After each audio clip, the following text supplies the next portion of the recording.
know, Ben, today is my birthday. Can you say? Now, this has been scientifically proven. The ratio of hours people have spent watching Will and Grace episodes to hours spent reading novels stands at 4 to 1. Eat a Cheerio. That's awesome. Yeah, Eric McCormack returns to Toronto for a one-night-only show. The concert I never gave. It's in support of Rethink Breast Cancer. Welcome. Nice to see you. You're not surprised by that, too. There's some people who are joking. You're still getting paid for Will and Grace? Sure, and I've written no novels, so Right. it works well for me. That's it. All right. It is.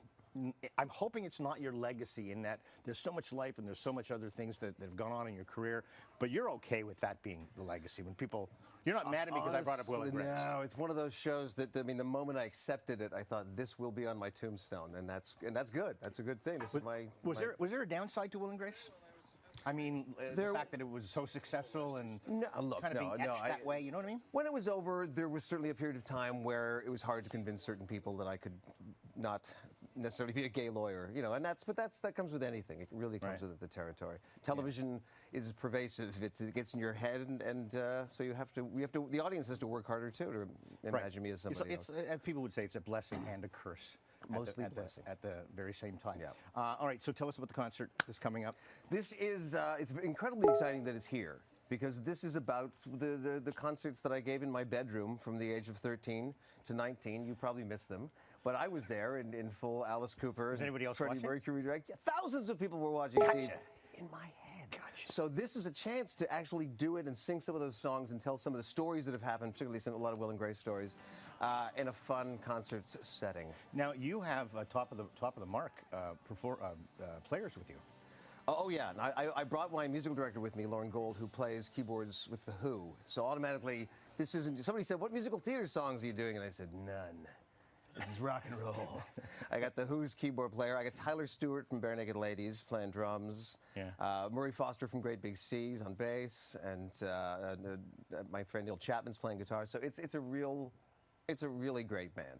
And this isn't just kind of this one-off. It isn't just because there's a purpose to it. Yeah, when I did the show 2 years ago in LA for the first time, and I thought whenever I do it, wherever I do it, I'm going to do it for cancer, for my parents.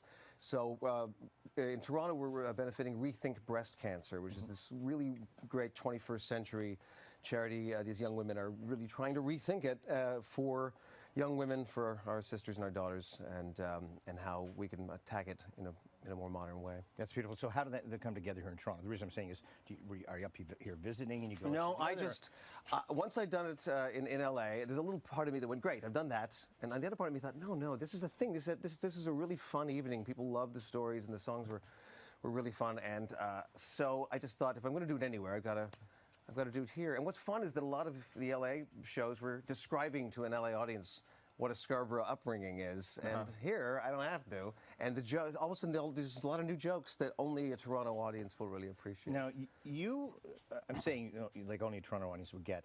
There was a time, and I have to say this because it was astonishing for me. I had just come to Toronto, and I was working radio, and it was a morning show. I was there, and the guy who was working with me, he answered the phone. And somebody said, they wanted to hear, I want to hear, Rush, The Enemy Within. And the person said, what part of Scarborough are you from?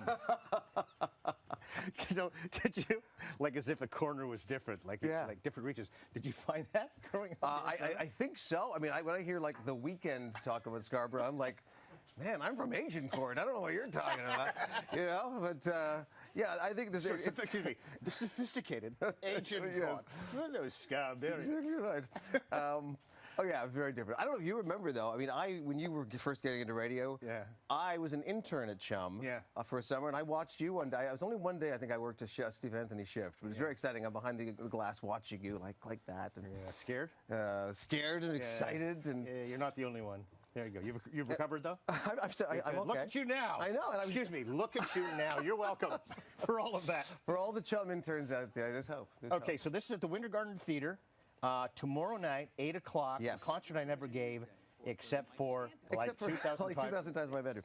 We're almost sold out, but there are a few tickets left, so please come, and it benefits a great charity, and it's a lot of fun. I don't know if anybody's told you this before, but you're a good man. You're very kind.